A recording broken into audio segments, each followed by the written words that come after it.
बिस्मिल्लाहिर्रहमानिर्रहीम। अस्सलामुअलैकुम नाजरीन। कभी आपने ये सोचा है कि जिसने इंसान को हजारों साल तक बहकाया, जिसने हर दौर में दिलों में वसवसे डाले, जिसने हमें ये यकीन दिलाया कि अभी वक्त है, अभी बहुत देर बाकी है, आखिर उसका अपना अंजाम क्या होगा? एक ऐसा सवाल जो सिर्फ जहन को नहीं हिलाता बल्कि इंसान के अंदर का सुकून भी छीन लेता है। आज हम इसी हकीकत का सामना करेंगे, वो हकीकत जिससे ना कोई बच सका है और ना कोई बच सकेगा, क्योंकि अल्लाह का फैसला वाज़े है। हर जान को मौत का मजा चखना है, और तुम्हें भी। यही वो उसूल है जो इंसानों के लिए भी है और जिन्नात के लिए भी, हत्ता के इब्लीस के लिए भी।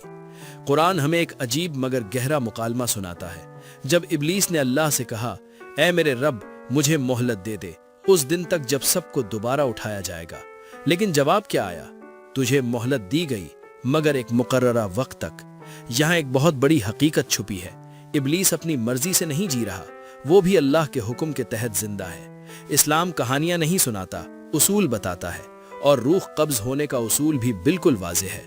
अल्लाह फरमाता है कि वही है जो जानों को मौत के वक्त कब्ज करता है और नींद के वक्त भी, और फिर हुक्म दिया जाता है कि तुम्हारी रूह को कब्ज करेगा वो फरिश्ता जो तुम पर मुकर्रर किया गया है। यानी कानून एक है, हुक्म अल्लाह का और अमल फरिश्ता मौत के जरिए, और ये कानून आम है हर जान के लिए। यहाँ तक कि इब्लीस भी इससे मुस्तस्ना नहीं। इब्लीस की सबसे बड़ी गलती क्या थी? वो ये समझ बैठा था कि वो बच जाएगा, वो टल जाएगा, वो पकड़ा नहीं जाएगा। वो कहता है, मैंने उन्हें बुलाया, वो आ गए, मैंने रास्ते सजाए, वो चल पड़े, मैंने गुनाहों को खूबसूरत बनाया, वो खुश हो गए। लेकिन फिर एक दिन आता है जब फैसला हो चुका होता है, और उस दिन इब्लीस खुद अपने पैरोकारों से कहेगा, अल्लाह ने तुमसे सच्चा वादा किया था और मैंने भी वादा किया, मगर मैंने खिलाफ किया। मेरा तुम पर कोई जोर नहीं था, मैंने तो सिर्फ तुम्हें बुलाया और तुमने मान लिया। ये अल्फाज इब्लीस की सबसे बड़ी शिकस्त है। वो साफ कह देगा, मैंने तुम्हें मजबूर नहीं किया, मैंने तुम्हारा हाथ नहीं पकड़ा। फिर सवाल यह है कि हम गए क्यों? कुरान यहाँ एक और राज खोलता है। इब्लीस की मोहलत भी महदूद है, वक्त मालूम तक। ये वक्त क्या है? कुरान इसकी तारीख नहीं बताता, क्योंकि मकसद तारीख नहीं, सबक है। इब्लीस भी फानी है, वो भी खत्म होने वाला है, और जब उसका वक्त आएगा तो फरिश्ता मौत अल्लाह के हुक्म से उसकी रूह भी कब्ज करेगा।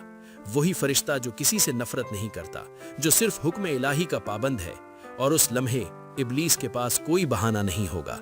यही वो मकाम है जहां एक बहुत बड़ी हकीकत सामने आती है।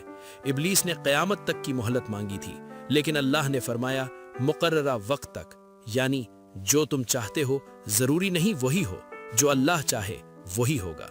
ये कोई कहानी नहीं, ये एक कानून है जो सजदे से भागा, आखिरकार हुक्म के सामने झुक गया। बहुत से लोग समझते हैं कि शैतान इंसान को जबरदस्ती गुनाह करवाता है, लेकिन कुरान इस गलत फहमी को तोड़ देता है। अल्लाह फरमाता है, मेरे बंदों पर तेरा कोई जोर नहीं, यानी शैतान का हथियार सिर्फ वसवसा है, जबर नहीं।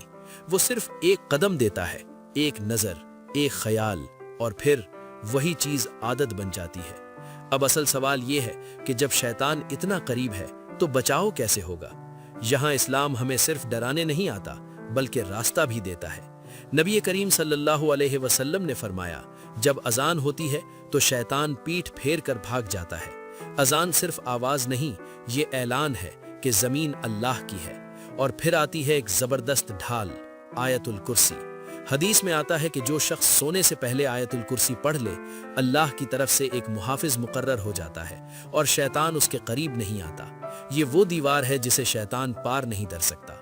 अब वापस आते हैं असल सवाल की तरफ। इब्लीस की रूह कैसे कब्ज होगी? जवाब वाज़े है, अल्लाह के हुक्म से, फरिश्ते मौत के जरिए, मुकर्ररा वक्त पर। लेकिन असल सवाल ये नहीं है, असल सवाल ये है, हम अपनी रूह के लिए कितने तैयार हैं? क्योंकि जिस दिन फैसला हो गया, इब्लीस खुद कहेगा कि मैंने तो सिर्फ बुलाया था, तुम आए क्यों? सोचें, वो दिन उसका भी आएगा और हमारा भी। फर्क सिर्फ इतना है कि आज हम किसकी सुनते हैं, अपने रब की या वसवसों की। यही फैसला हमारा अंजाम तय करेगा। वीडियो पसंद आई हो तो लाइक करें, शेयर करें और चैनल को सब्सक्राइब करना ना भूलें। मिलते हैं अगली वीडियो में, तब तक के लिए अल्लाह हाफिज।